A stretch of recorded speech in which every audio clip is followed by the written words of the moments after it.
What is up, YouTube? My name is RSMario, aka the Loot Box Hero. Check out the second channel because I just dropped a big old Dragon Quest video explaining that whole controversy with Dragon Quest 3 2D HD or HD 2D or what have you. I just explained that over on the second channel, so you can check that out. AKA the real Super Mario here, bringing you another Pokemon ZA and assorted news video. All right, so we got some pretty interesting stuff for you today. We have Riddler Khu. He's talking. He's doing a little bit more. He said some more things. He's dropped some numbers, so that's got to mean something. We've got PocketOku. So if you don't remember PocketOku, he's the guy who dropped these screenshots a couple months ago. He has popped up again with more screenshots and a date. So that should be pretty interesting. We have the 4chan text dump for you, as well as probably the craziest anime story I have ever seen on the internet. So we're going to talk about all that today. And of course, like, comment, subscribe, hit the bell button, do all that good stuff that YouTube requires you to continue these videos from me. Follow me on twitter.com/RSMario128. Like my video, tweet, share my video, tweet. Now I'll shout you out this portion of the video. I don't know why I saluted. Here we go.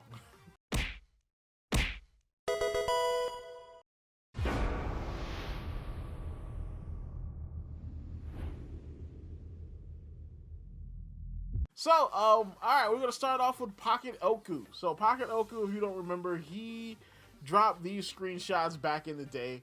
Not back in the day, a couple months ago, saying that they were from Legends ZA.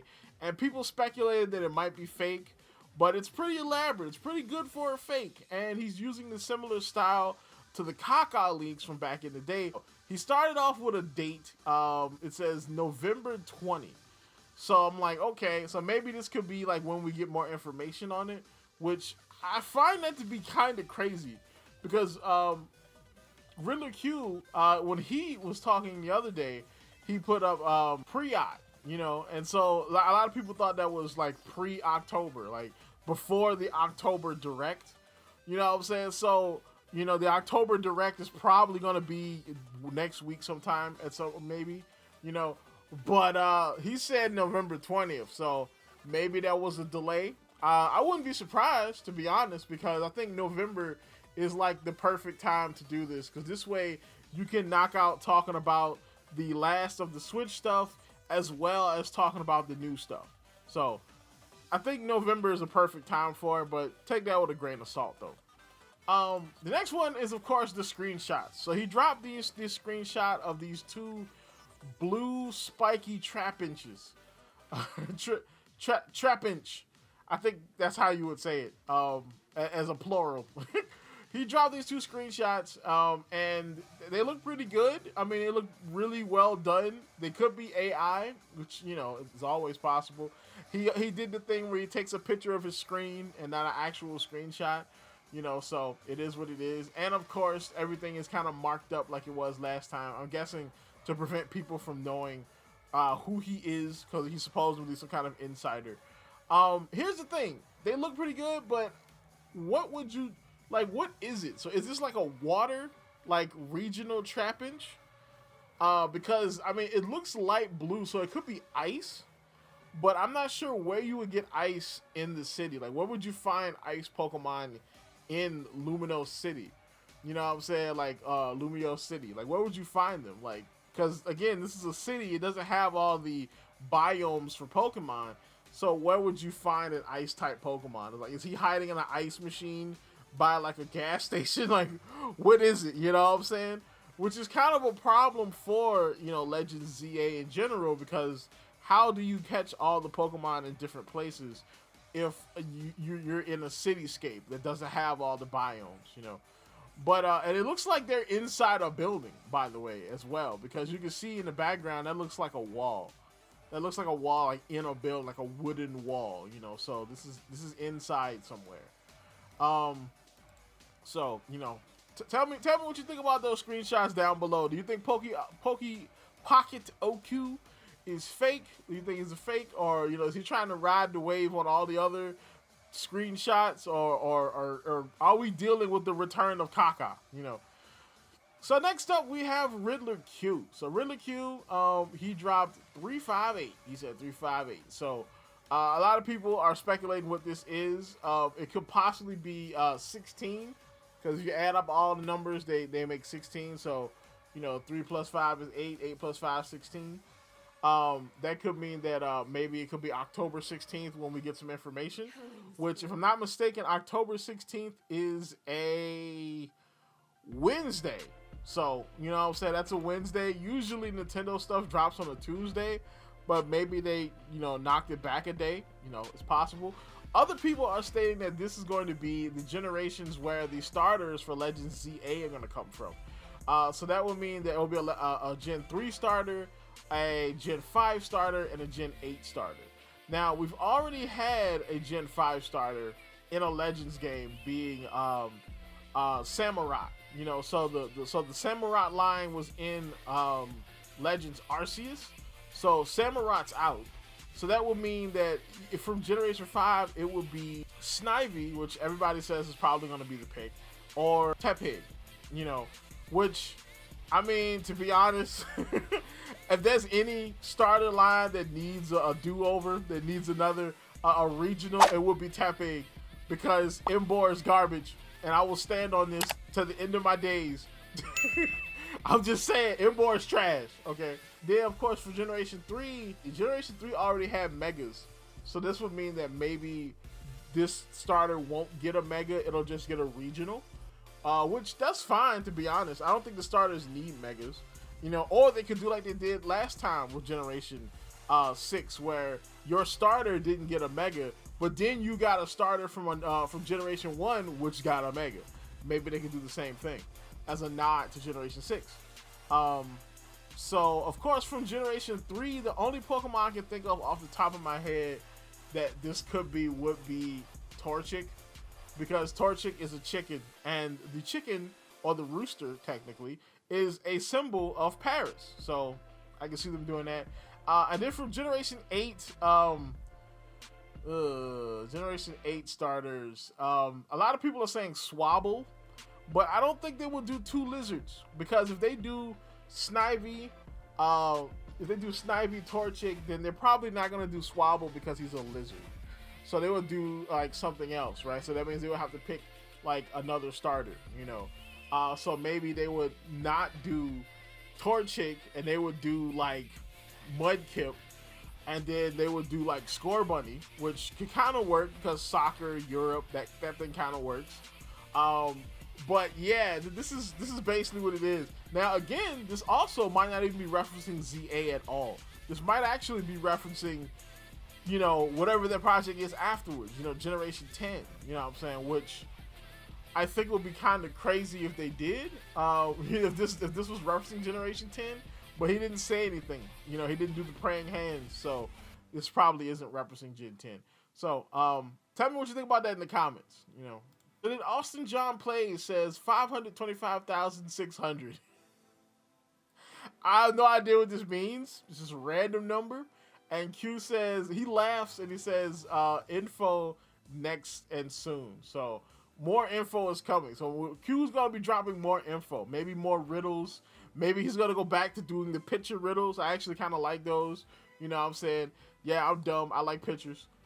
It is what it is. So yeah, more info coming soon about whatever he's talking about. Hopefully it's Legends ZA, to be honest, because that whole like Legends ZA is not a big deal thing, that kind of got me. I'm like, oh no, oh no. So let's move on. So moving on to Overwatch news. So Overwatch news. Overwatch Cavalry says the competitive drives launched this weekend. Each game you win adds drive score to fill out your meter. Hit checkpoints to secure your progress and unlock rewards, including bonus competitive points and all new cosmetic type signatures. So I already got my signature. I got my signature yesterday. I think it's kind of cool. It's basically like this little thing that pops up over your battle tag when you do play of the game or when you're in the lobby. So it's actually kind of cool. I kind of hope they add some different elements to it. Like maybe they can add like a way to make your signature whatever your name tag is. Because your name tag is up in the upper right hand corner, like when you're in like menus and stuff. Like maybe they can have it so that could be what your signature is, and whenever you switch it, it like changes. That would be pretty cool. The other thing would be let you customize it. Like maybe I can change the color. You know, make that sucker green. You know what I'm saying? Or blue. You know, like I add some customization to it so I can customize my signature or something. Or when you get to a certain level, you can unlock customization. Maybe that'll be pretty cool. But so far, I think I kind of like it. Some people say it's ugly. I don't think it's ugly. I think it goes with the aesthetic of Overwatch 2. But I would like to customize it though, because I kind of want my Jed to be green. So speaking of Overwatch, Overwatch dropped a trailer for season 13. So, you know what I'm saying? So it says something magical is brewing. Season 13 Spellbinder or Binder creeps in on October 15th, and they dropped a trailer for it. So this is the witches and wizards thing that they've been talking about, because a while ago they said that they had a couple of seasons left for the year, and the themes were going to be Egypt and wizards and witches, or witches and wizards. So this is the this is the witches and wizards thing that they were talking about, Spellbinder. So of course it's going to be like a Halloween centric thing. They're probably going to bring back Junkenstein. You know what I'm saying? That's probably going to be like the big mode. Maybe they'll make a new mode. Maybe they'll update Junkenstein. I don't know. But the skins are probably going to be cool though. Who gets a witch skin is the thing. All right, which female character gets a witch skin? Because Mercy's got one, Kiri's got one. I think Widow could probably use one, maybe. Maybe. Oh, they could give one to Juno. You know, let us continue to piss on the Venture fans by giving Juno yet another skin before Juno gets their big skin. I mean, before Venture gets their big skin in 2025 season 14. Oh, I'm sorry. I'm sorry to keep dumping on them, but it's just so wrong what they do to them, man. But season 13 should be pretty interesting. Something else happens in season 13. I know it's not a new character. Is it a new map? I think it's a new map. I'm not sure. Something else happens in season 13 though. Of course, season 13 also runs through Christmas, if I'm not mistaken. So we might get something interesting there too. So then we have some interesting news on a game that I've never talked about on this channel, Halo. So Halo dropped this. It says a new dawn. We are entering the next chapter of the franchise and changing the recipe for how we make Halo games. Go behind the scenes with Project Foundry to explore the creative potential in Halo with Unreal Engine 5. So basically, Halo or 343, who has changed their name to, I believe, Halo Studios, they're switching engines. So they're leaving their Halo engine behind and going towards Unreal Engine 5, which I guess can be a good thing because the Halo engine doesn't look the best, you know, to take full advantage of all the technology you have now. So the next Halo game, or I guess, you know, new Halo games that they're coming out with are going to be in Unreal Engine 5. They've already said that they're working on multiple titles, so I think this is pretty good. I like Halo. I like the story of Halo, you know, so I don't want to see the franchise die. Like, you know what I'm saying? Like, I don't want to see it just stagnate. And for the last, like, maybe, 5-6 years that the franchise has stagnated. Like, I have Halo Infinite. I haven't played it in a long time. Like, it is what it is, man. It's just like, you know, it's Halo Infinite, you know. They need to finish that story. Tell us what you're going to do with the Endless, all right? Finish the story. And speaking of finishing stories, so Ubisoft, so news dropped, I believe, last week, Friday or Saturday, that Ubisoft might be potentially looking to get bought out by Tencent. Now, this isn't the first time that Ubisoft was looking to get bought out. I think EA or Activision wanted to buy them years ago, and they resisted the buyout, and so they didn't get bought out. But Ubisoft's stock has dropped by like 54% in this year. All right, so they've been hit hard, you know. So of course, you know, now the sharks are circling. You know, they smell blood in the water and they're coming to try to buy Ubisoft. And so, of course, everybody was like, yeah, Ubisoft's going to die because for some reason, game companies that they don't like dying is good for the industry, you know. But now it looks like Ubisoft is going to Uno reverse card on this sucker. So it says Ubisoft's founding Guillemot family and shareholder Tencent are reportedly considering teaming up to take the company private following a number of high-profile game flops and the collapse of its share price. So I'm not sure what Tencent would have to do with taking the company private, but going private I think is a good idea. I'm going to be honest, if lightning struck and I ever was able to make a company or to turn like, you know, my content into a company, or if I was able to build a company of some sort at this stage in my life, I'm not going public. I'm never going public. All right. You know what? IPO is very, very tempting. The money is tempting.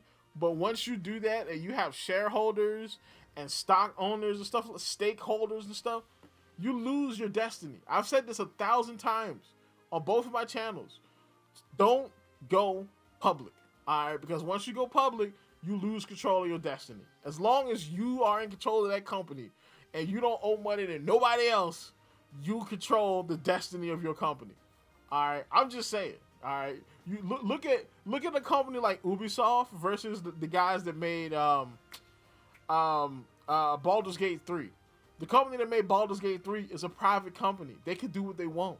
It took them 6 years to make Baldur's Gate 3, and 3 of those the game was in early access.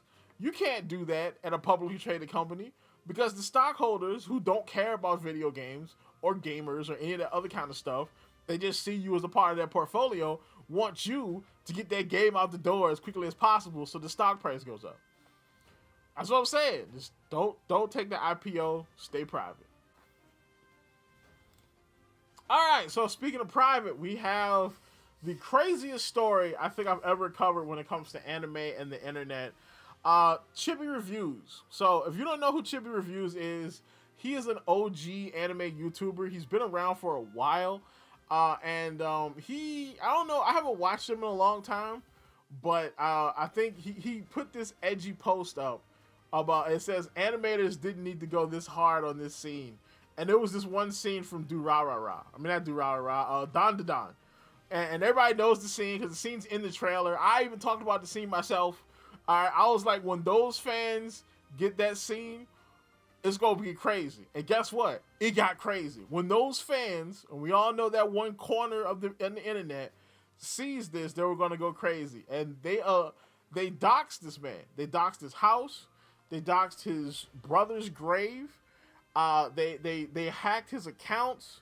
They hacked his DeviantArt account, and they put cheese pizza in the DeviantArt account. If you know what cheese pizza, okay, all right, they put that in the DeviantArt account, which to me is insane because once he eventually gets legal involved in this and starts suing people and they start investigating things, they're gonna figure out that whoever did this, and that means that you had to either procure cheese pizza in order to plant it on him, or you had cheese pizza on your person.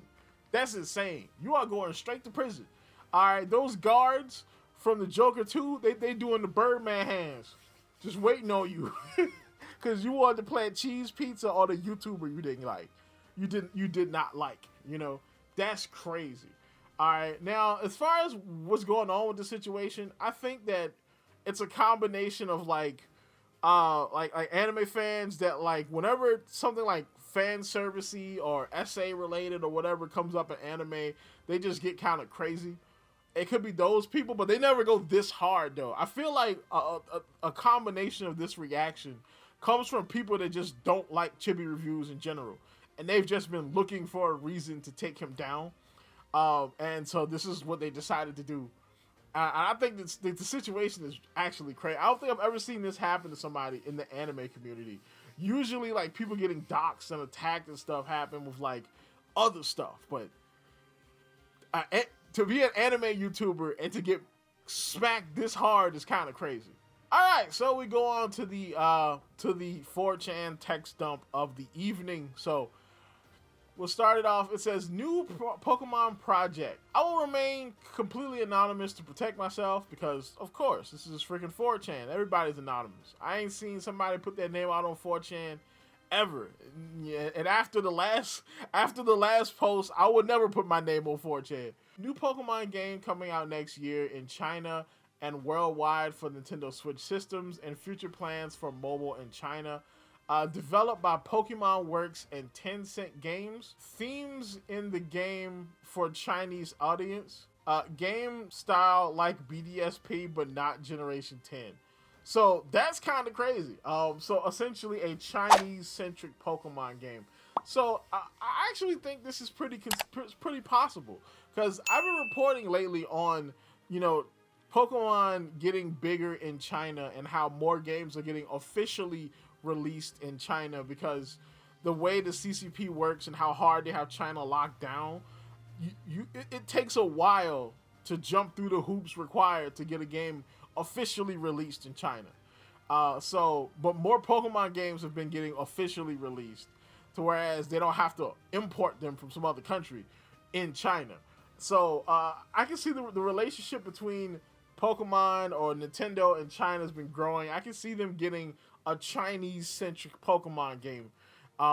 This way, because I don't think we're ever going to get like a China region and like a mainline Pokemon game. I don't see that happening at all. You know what I'm saying? Because, I mean, the political issues going on now, where China's getting a little bit more aggressive, a little bit more isolationist. I don't think that Japanese companies and Japan in general really wants to mess with that, So this is the best bet for Pokemon in China, Region is based on an island with Chinese traditions, but isn't actually based in China. So Taiwan. Bruh, never mind. I don't think they're ever gonna let them make a Taiwan Pokemon game. Oh no. If you don't know, the political situation between China and Taiwan is that Taiwan is an independent country in itself. After the Chinese Civil War, it was the communists versus the nationalists. The nationalists lost the war, and so they fled to Taiwan, and that's been like their stronghold ever since. And so technically there are two Chinas, you know what I'm saying? There is the People's Republic of China, and then there's Taiwan, which is, I believe the Republic of China. So the People's Republic, like the communist China, has been plotting to take over the last bit of the Republic of China for decades, you know what I'm saying? But they haven't done it yet. And so everybody thinks that it's only a matter of time for Xi Jinping makes that move. So, yeah, Poke Taiwan is going to be kind of crazy. The starters are going to be a panda that looks cute and lazy, a fire starter that is a cobra that looks serious, a water starter that is a crane that looks goofy. So this is possible, you know what I'm saying? But another goofy water bird Pokemon after the Quaxquaddle line is a little crazy. But it's possible though, you know what I'm saying? The legendary is a color-changing dragon, and legendary 2 is a ghost lion. That sounds freaking sick. All right, the ghost lion, that sounds kind of bananas. All right, like for real, like give me Pokemon Ghost Lion version. All right, I'll play that. All right, a ghost lion, that's kind of cool. I'm not even gonna lie. So tell me what you think in the comments. Do you think this is real? You think it's not? I'm kind of 50-50. Like in the beginning, it looked like it was a real possibility just because of how the relationship between China and Japan, China and the Pokemon Company has been growing. But then when they said it was going to be on Taiwan, essentially, ooh, I don't know about that one. Tell me in the comments down below. And of course, like, comment, subscribe. But as always, people, keep it real.